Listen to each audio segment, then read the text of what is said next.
Hello and welcome to the parsha class. Parshat Bamidbar 5784.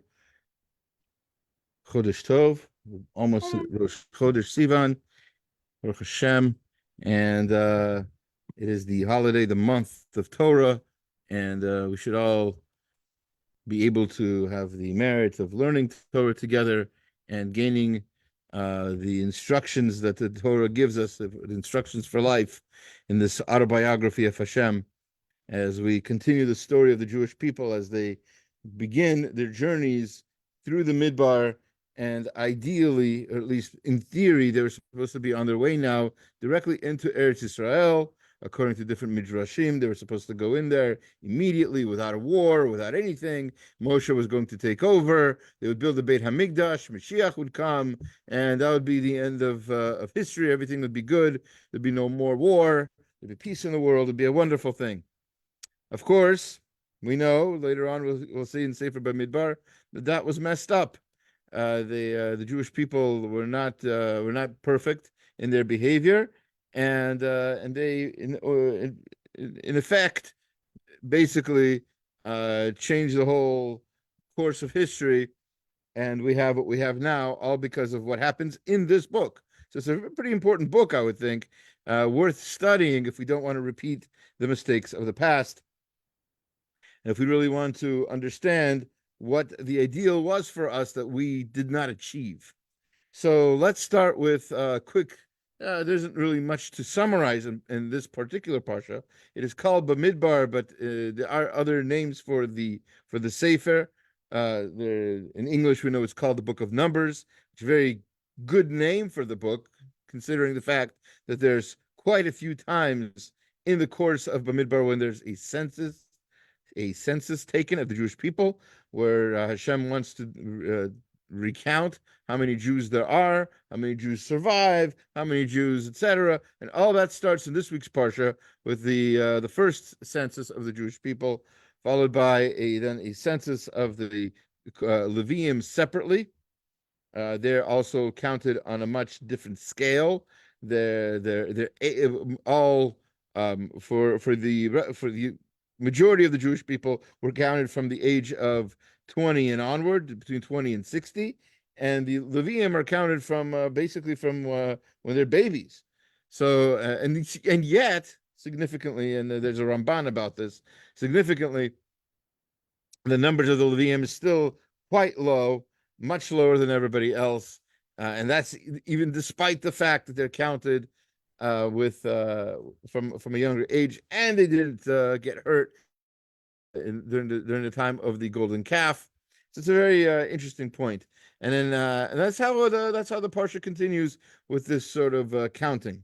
So let's see some of the psukim inside, together with our holy commentaries of the past, some more recent than others. Nevertheless, some great Torah that I hope we can learn together. Oh wow, I can make it bigger. Baruch Hashem. That's nice. Okay. So I'm sharing my screen. I'm sharing the source sheet that I sent out by email earlier, and I hope everybody got it. If you didn't, let me know, and then we'll make sure that you're able to get it. Also, if you're watching this on YouTube, it's in the description with the questions of what the parsha is about, with what this class is about. There's also a link to the source sheet. All right, so as I said before, there's a whole counting of the Jewish people, and we've mentioned different verses about it in the past. Today we're going to skip, that's right, chapter 1 of Bamidbar. We're going to skip chapter 2 of Bamidbar. We're going to go straight into chapter, that's right, 3 of Bamidbar, and talk about this counting of the Leviim that was so significant. The first verse we're going to focus on is this very strange verse. So Hashem tells Moshe and Aharon to count the Jewish people, to count the Leviim now at this point, and it says Eli Shemo b'nei Aharon. These are the sons of Aharon. It lists Aaron's sons, Kohanim, Mushuchim Asher Milei Yadam Lachachein. These are it was their job to spread out their arms and bless the people, to serve the people, to serve Hashem in the Beit Hamikdash, etc. So, except for not all of Aaron's sons got to do that. as we know, two of his sons, Nadav and Avihu, died.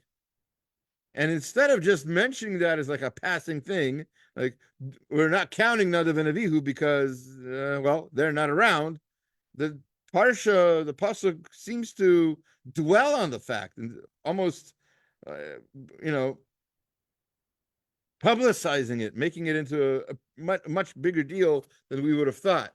The verse says, and we'll just read it. We'll read it inside, and maybe I'm misunderstanding this, but it says, "V'yamat Nadav Avihu lifnei Hashem."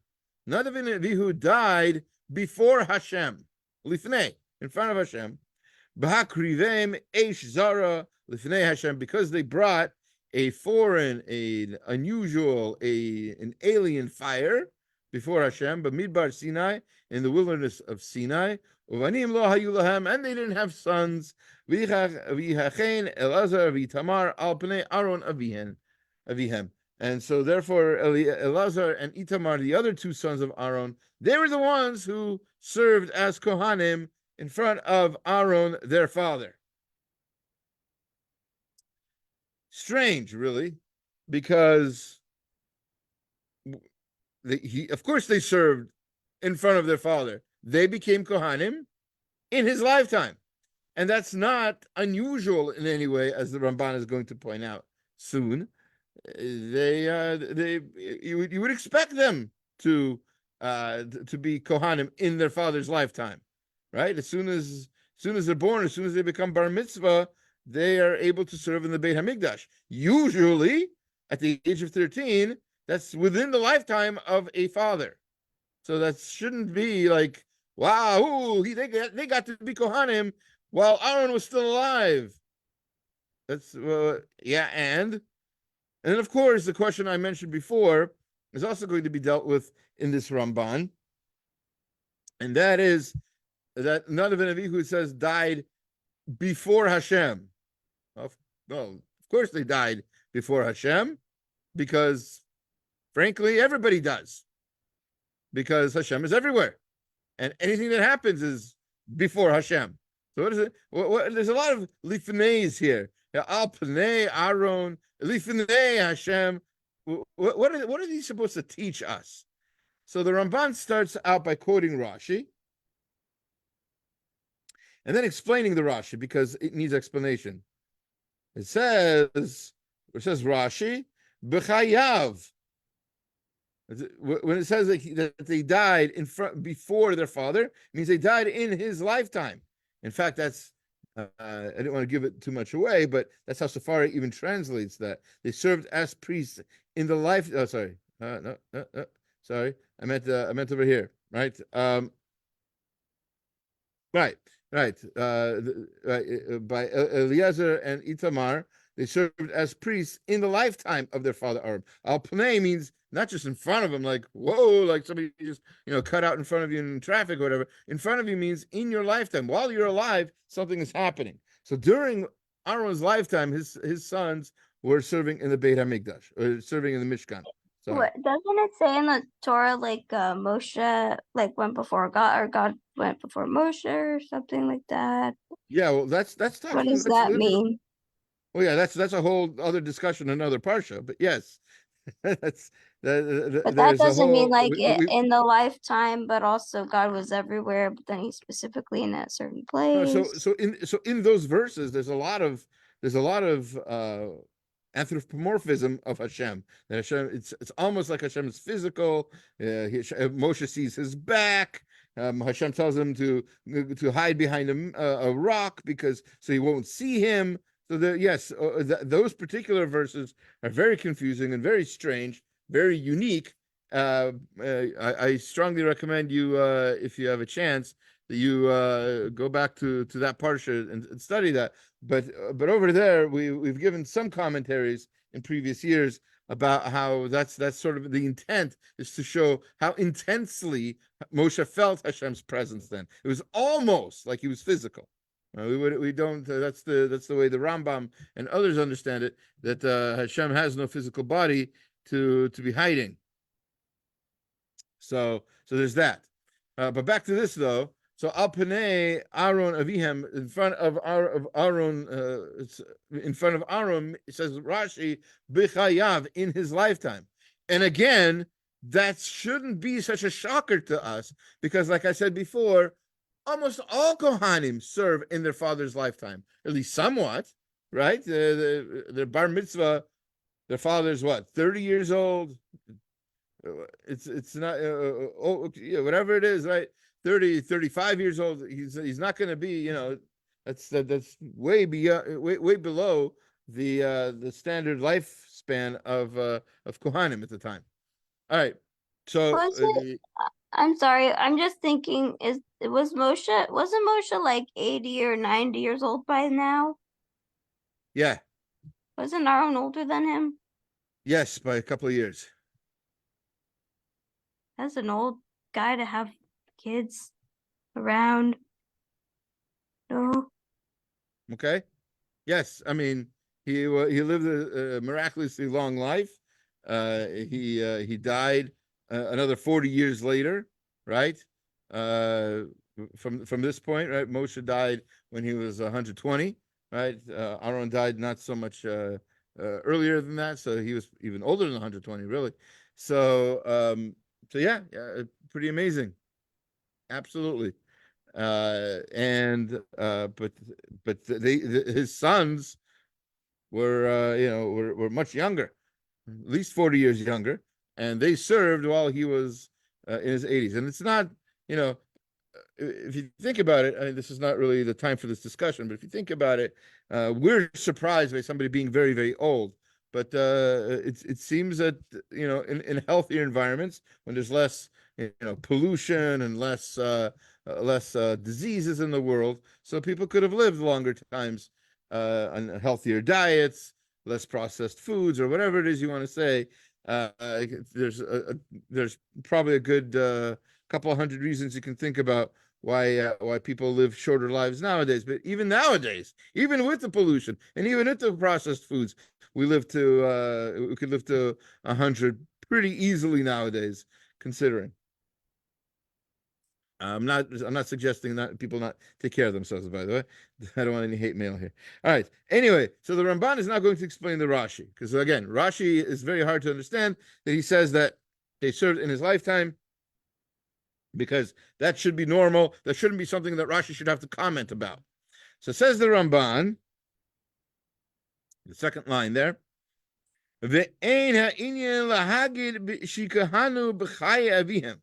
Rashi's point is not to tell us that he just served in his lifetime.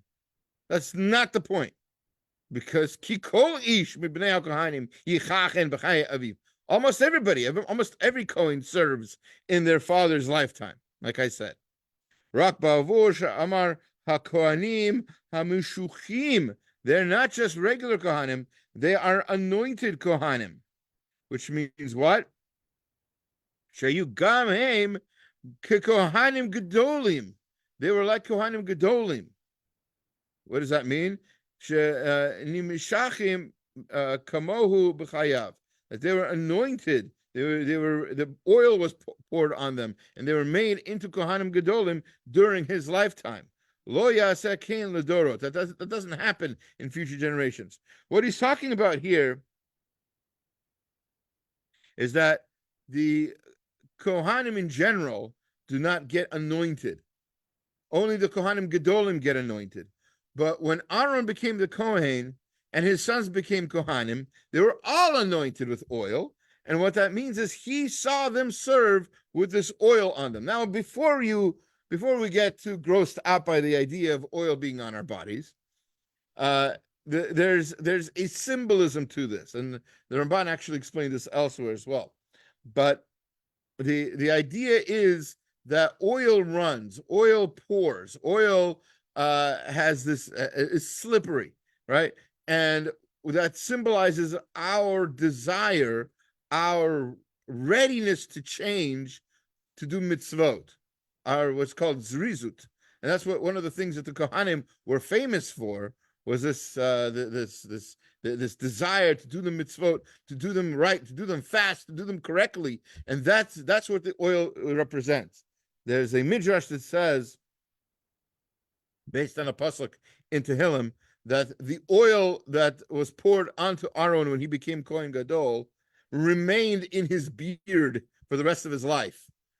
Again, forget about the physical idea of how gross that might sound. The idea is that that's reason.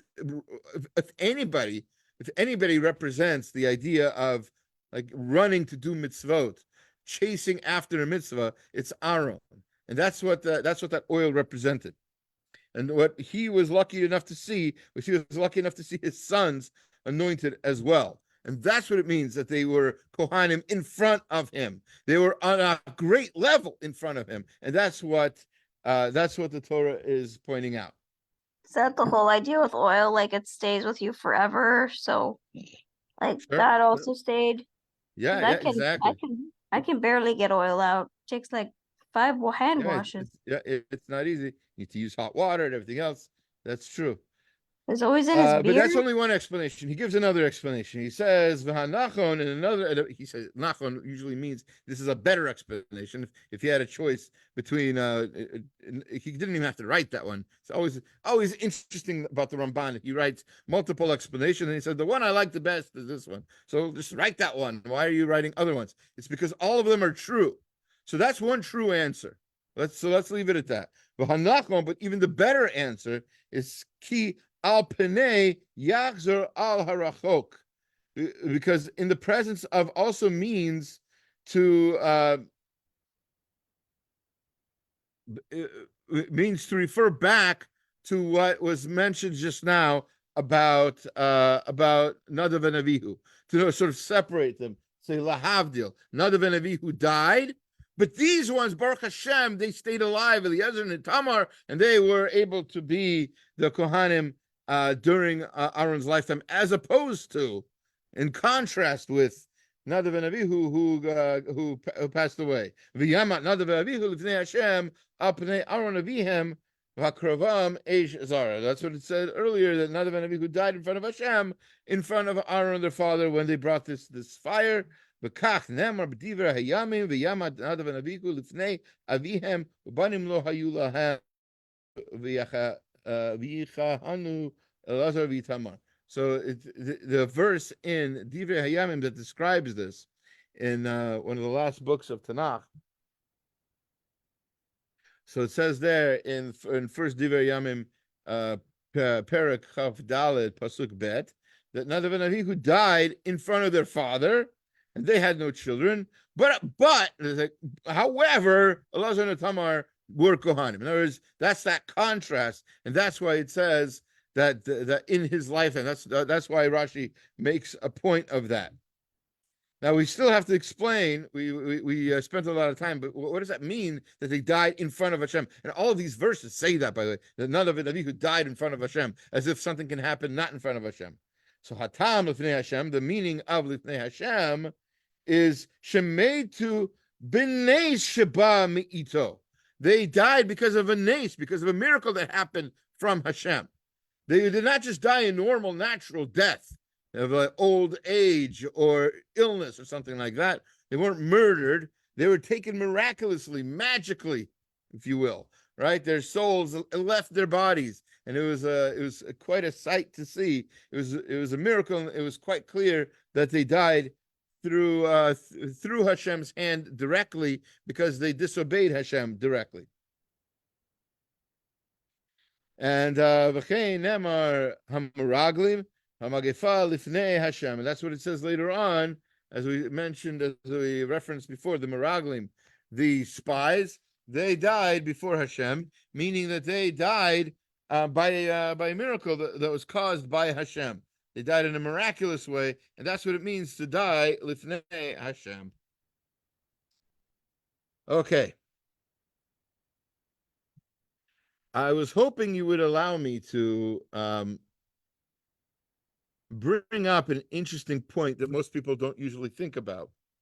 But Baruch Hashem, we have the likes of the Seforno to do the thinking for us sometimes, to ask the question even, and even come up with an answer, although there might be other answers as well.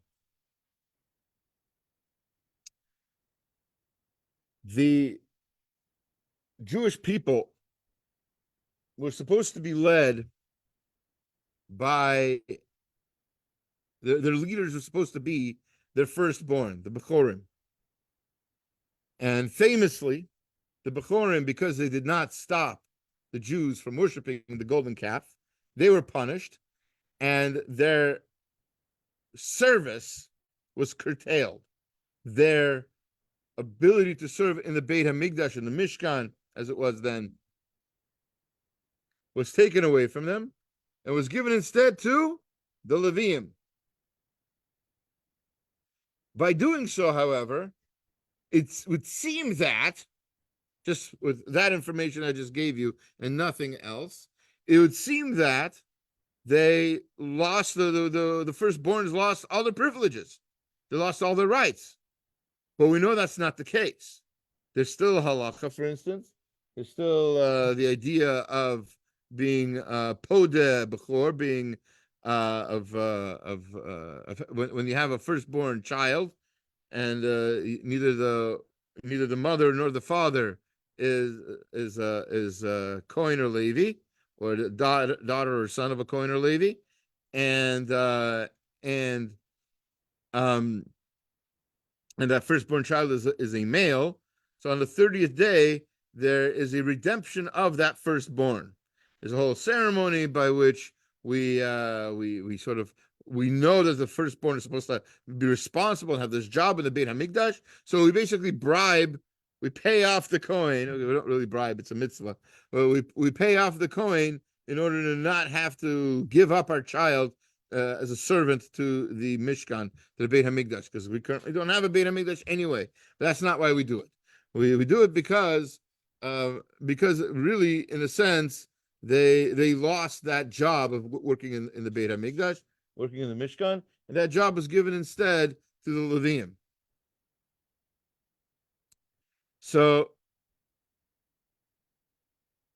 when this verse tells us about the counting of the Leviim, as we said before, it's chapter 3, verse 13, and then it starts talking about the Bechor, the firstborn. It says, Ki li kol Bechor. Mine is every Bechor, says Hashem. Every firstborn is mine. Right? Biyom hakoti kol Bechor be'eretz Mitzrayim, because on the day of the on the last plague, before the Jewish people left Mitzrayim, Hashem killed all the firstborn Egyptians and saved the firstborn Jewish children. Eretz Mitzrayim, Higdashti li kol Bechor b'Yisrael. Every single firstborn in Israel has become holy to me. Me'adam v'ad behema, man, animal, right? A firstborn animal also has to be given to the Beit HaMikdash. Again, me'adam v'ad behema li yu ani Hashem. They're all mine, I am Hashem. So says the verse. And of course, the Sforno is bothered by this idea that the firstborn are considered holy. It says, after all, we took away their service. Maybe they're not so holy anymore. Why are they still holy? Why do they retain anything? Why do we still do Pidyon Haben? That's kind of what the Sforno is asking. So let's see. Sorry, is it Pidyon or Pidyon? Pidyon. Nun. Okay. Okay, cool, thank you. Kili kol bechor. Mekedem haita avoda habechorot. Originally, all of this work was supposed to be done by the firstborns. All the work that the Leviim do, that the Kohanim do, right? Really, that was supposed to be the work of the firstborns.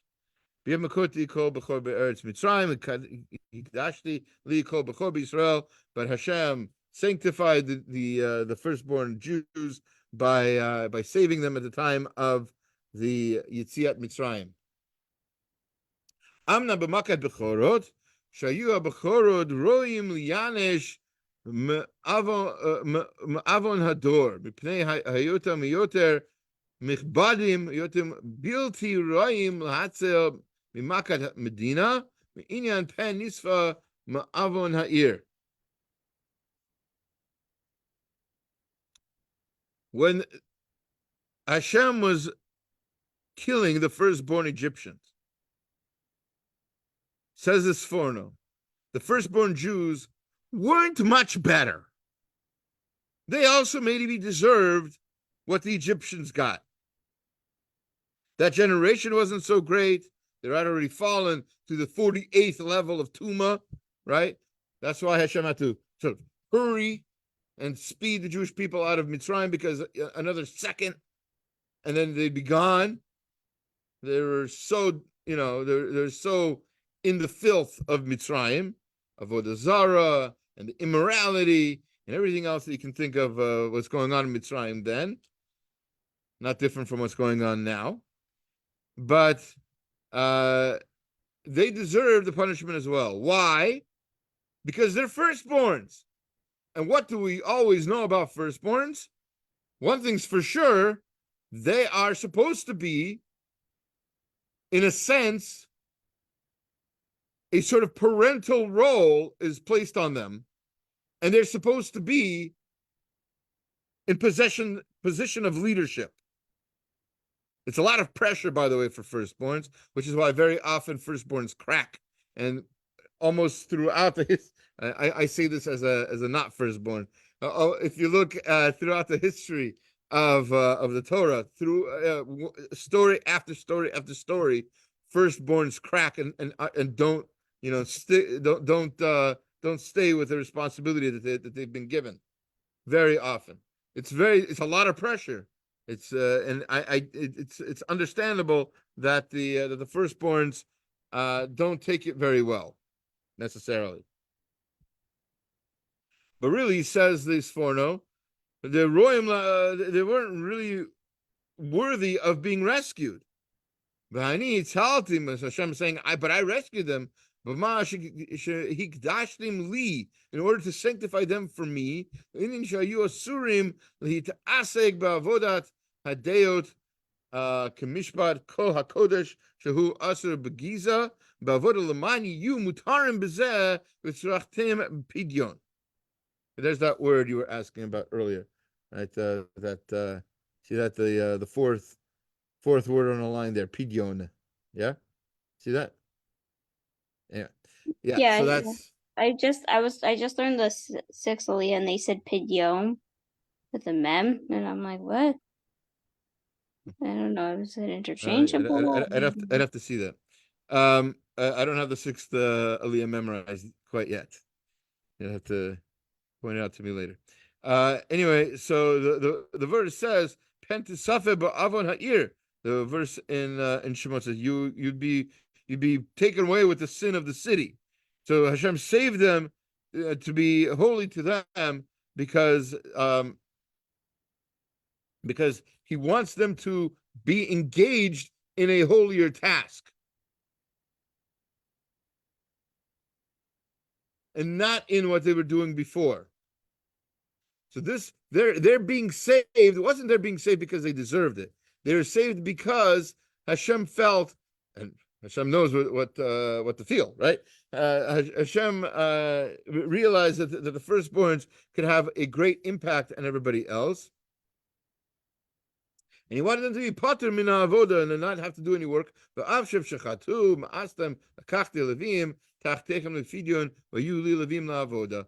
But now that they sinned, not now like the second, but now that they sinned with the golden calf, the firstborns again get another smack, and they're like, okay, well, listen, I saved you, I made you holy, I rescued you for this task to do this work in the Mishkan. Now what do you have? Now, you can't even do that right. You messed up in the one job you had. You could have stopped the Jewish people from serving the golden calf, and you didn't. You didn't take your position of leadership seriously. Therefore, may Adam v'Behema li you, whether they're male, whether they're men or whether they're animals, they're mine. Mekan lahava Adam lepidyon v'Behema lezevach. That's why there's this idea that the whether it's an animal or a person, firstborn. We have the responsibility to redeem the firstborn, not because we're the firstborn, but because that firstborn needs redemption, because that firstborn is messed up. That firstborn isn't as great as the could and should have been, and is messed up, not only deserved death in Mitzrayim, and then got saved in order to serve and become great leaders, and then messed up and weren't the great leaders that they were supposed to be. Therefore, we need to sort of fix things. We help them by giving this redemption. And just to conclude this forno, he says the last part of the verse is Ani Hashem, I am Hashem, meaning what? Lo sheniti, I didn't change. Right? That's right. It's not like I changed my mind. Right? Lo shenitu kishemastim b'chorot. When I chose the firstborns, it's not like I changed my mind. Ki zeh hahashnatot hahishtanot kara lo mitzdei aval mitzdam. It's not because of mitzdei. It's not because of me. I didn't do this for my own sake. I did it for their sake. Shechatu, because they sinned. Chen kisheretzitzi shifdu halavim et habechorot bedor hazeh lo v'lo chen haba ki amnam bedor zeh lo roim l'chach v'lo chen lahava. So so by redeeming the firstborns through the Leviim, the point is that this generation, they're not worthy, but they will be in the future. They're being redeemed, and so the firstborns have a chance at some point in the future to come back and be the great people that and take on the leadership roles that Hashem has in store for them in the future. See it's interesting. You often get questions like that. Oh, Hashem had this plan and it didn't work out. So Hashem's either not a very good planner or he didn't know what was going to happen. Shalom. Hashem knows exactly what he's doing, and everything that's in the Torah is perfect. And the mistakes that happened were things Hashem knew would happen. But that gives us the potential to fix things in the future. The Torah is not the end of the story. Just because you, when you get to, Simchat Torah, and you finish V'zot HaBracha, and you're like, the Torah is finished. Now I have to say Bereshit now. That's not how it goes. Yes, you're supposed to start Bereshit after V'zot HaBracha, but that's not the end of the Torah. There is no end of the Torah. That's just the beginning of humanity, the beginning of history, and the rest of history is going on now. One moment. Yeah. So that's this forno, and that's the idea here. All right. The parsha ends. Well, let's read it and let's see if you can pick up on the question. Then I have a little story about how I found this answer.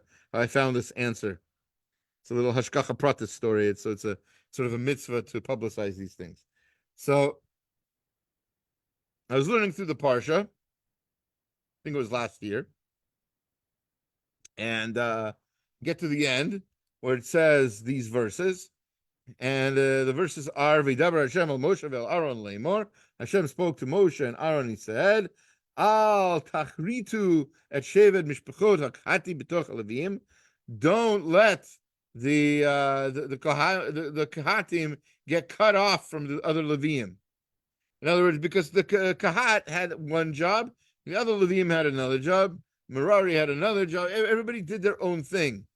And if they mixed up jobs, it was potentially a death sentence, the death penalty, for them to mix up the job. If you're from the family of Kahat, if you decided to do the job of Merari or vice versa, it could be very dangerous. This is what they should do and live, and not die. Each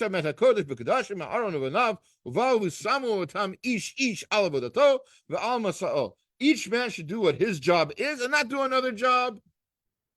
That's what the Torah says. And then finally, in the last verse, it says, they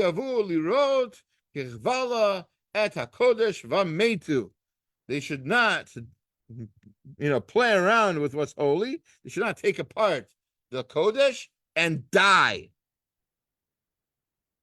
right? That's the end of the verse. That's the end of the Aliyah. That you end with this and die. And die. All right, so this is not the way we're okay. I'm going to jump the gun here, and I'm going to ask you the question, even though I suggested maybe you can come up with the question yourself. The question is, usually there's an idea that that Torah verses, Torah parshas, end on a positive note. Even like when we have a haftorah, and sometimes we add verses to the end of the haftorah because the haftorah ends on a negative. Even the sad haftorot that we read, during the 3 weeks, etc. The scary haftorot. So even those we don't want to end, even those on a negative note. We want to end on a positive. So we read one more verse, 2 more verses, 3 more verses, or whatever, until we get to a quote unquote more positive message at the end of the Haftarah. That's kind of an idea in Chinuch in general that we have.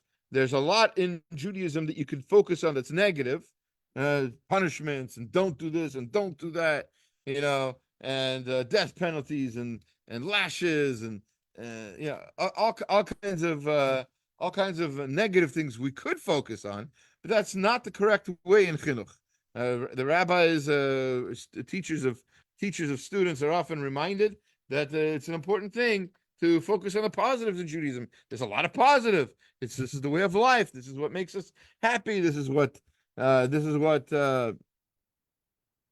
allows us to connect to H-Shem and have a better, happier life and more success and everything. So why in the world do we end this parsha on such a negative note? That's the question I had. Now, what happened was, I had that question, and I had no idea where to look up the answer. And I had for many, many years, I had an edition, I've used it many times in this class, I've had an edition of Talmud Dekra, a sefer by Rav Chaim Kanievsky, Zecher Tzadok Livracha. And in Talmud Dekra, so over the years, he added things to it. I didn't know this, but I had an older edition of Talmud Dekra. I buy some of my Sfarim I buy used, so it was an older edition. So it didn't have quite a few pieces. And so when my son was visiting last year, a little bit before Shavuot, actually Pesach, about 49 days before Shavuot, he was visiting, and he brought with him his copy of Talmud Dekra. And we noticed that there were some certain things in his book that weren't in mine. So he told me I can keep his. He gave me his, right? And he said, "You keep it. I'll get another one when I'll go to yeshiva. I'll over there." And he went back to at that point to Eretz Yisrael, whatever. Anyway, so he knew he'd get another copy of Talmud Dekra. It wouldn't be a problem for me here in the America's finest city. It was a little harder to find a copy of Talmud Dekra, so he gave me his. So for the first time ever, while I was studying Parshat Bamidbar, I cracked open this book to see if there's anything different. And there was an answer to this question. This very question that I just asked was in that book the first time I opened it. So I thought that was a great example of Hashgacha Pratis. Hashem is looking out for us. Hashem wants us to learn the answer to this question. It's a beautiful answer from Rav Chaim. Again, the question is, why does the parsha end on a negative note of death? Again, you Leviim, if you don't do what you're told to do, you're going to die. Is that a positive way to end the parsha? Says Rav Chaim, we're on the 4th line here, Lo yavo lirod Kivala et hakodesh v'metu. So he quotes this verse: don't dismantle the kodesh and die. V'tzarach we need to understand how tzarach l'sayim b'davar tov. Usually we have to end on a good note. And how are we finishing this parsha on and die, right? So v'yesh lomar the mitatan shel rishayim hana lahen v'hana leolam. The Tanan b'Sanhedrin ayin bet aleph. In other words, when rishayim die, when bad people who are on purpose, and by the way, why would somebody try to dismantle the Mishkan without the command to do so? Did they make a mistake? Like, oh, I thought there was a command to do so. Oh, I thought that's just what we do. Leviim know what they're doing. If they're dismantling, they're taking apart the Mishkan when they're not told to do so, they're doing it to fight against Hashem. They're being, for lack of a better term, Rishayim. They're being evil. They're fighting against Hashem on purpose. And so the Gemara in Sanhedrin tells us that when evil people die, it's not something for us to be sad about. It's not only good for us, it's good for them. It's better for them. They're getting a kapara. At least they're being taken out of the world. They can't sin anymore. They can't make any more mistakes. They're done. And now they can, whatever reward they might have accrued while in this world, now they're going to get that reward if they haven't gotten it already. Right? The world to come is not a bad place. It's not death. It's not something to be scared of, but especially for the wicked. The wicked do not belong here. And by them being gone, it's better for them and it's better for us. Again, the Gemara says, Mitata and Shel Rishayim, the death of evil people, Hana lahen. It's Hana. It's enjoyment for them. V'Hana Olam. And it's Hana. It's an enjoyment for the world. We all benefit from the fact that evil people are not around. And that's why this parsha, ends with and die. That's not a negative thing. That's a positive thing. That's a great thing. They're gone. It's good for them. It's good for us. And so death is not necessarily a bad thing. Death isn't always necessarily even a punishment. Death is sometimes, as the Rambam points out in Hilchot Teshuvah, the death is sometimes the kapara. It is the thing that forgives us and allows us to enjoy the world to come.